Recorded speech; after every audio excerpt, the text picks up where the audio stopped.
Phil Hughes threw close to Josh Donaldson. He was not ejected.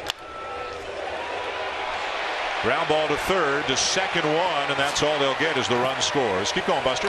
Yeah, and so the question is, in those three events, where in a couple cases you had players who weren't ejected, and then last night Syndergaard was ejected, they were handled very differently when it looked like in all three cases there wasn't 10. Well, and Phil Hughes threw close and then behind Josh Donaldson on consecutive pitches.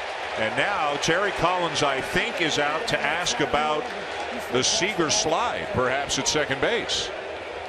Yeah, a couple things in play here. First, obviously Flores back playing his first game since coming off the disabled list. This is a ball that I think he dives too early for. I think if he takes another couple steps, he's able to field that ball on his feet and probably turn it into a better double play opportunity for the Mets.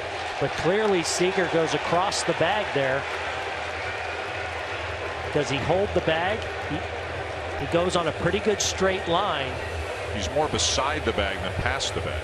Yeah. But he's not making contact with the bag once he comes off it. Is that enough for them to overturn this, or for them to call the runner out at first to give the double play and end the inning, and that would take the run off? He can go through it, but he's got to be able to hold the bag right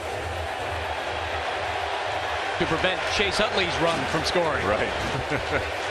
and if this is the case, here's what's tough about it. I mean, for Seager, he's got a chance to be safe, so he's got to try and slide a little bit later and quicker to try and get there. But also, you don't want to put yourself in jeopardy of costing yourself a run when there's going to be no chance to turn this double play for Neil Walker.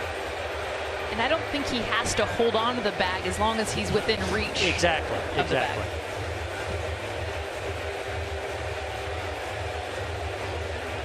This is close kind of a gray area play here, though, on this rule. Well, and another part of the rule is he has to make contact with the ground before he gets to the bag, which he does. And a lot of times when you see guys go past the bag, it's because they make contact at or after the bag. So he's legal there as well.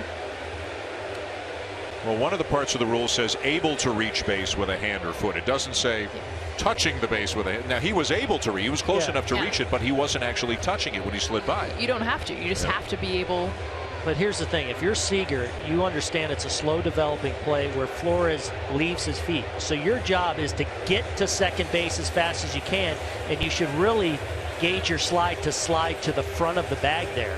You put yourself in danger of having this overturned by allowing yourself off. And look what Neil Walker did. As soon as the play happens, as soon as he throws, he looks down at Seager and sees that Seager is not in contact with the base, and Walker right away points to the dugout as if to say, you got to have a look at this. But I don't know if it's overturnable, because I think he could have. He's in position to be able to reach the bag. We'll see. Here we go. Well, they will point to second. He's out there, and then first, safe there. No, everybody misunderstands this. They always point to second base first. Which was already he was already out there. And I wish baseball would change this. Yeah. Because this is confusing. He pointed to second and said he was out. But Seager was always out. And Roberts almost reacted coming out of the dugout, and then they had to hold him back. And then he pointed to first and said safe. So it is deemed to be a legal slide in the run score. All things considered, they got the call right, and the right thing happened, because there was going to be no chance for the Mets to be able to turn that double play unless there was a violation by Peterson, which I think they got that call.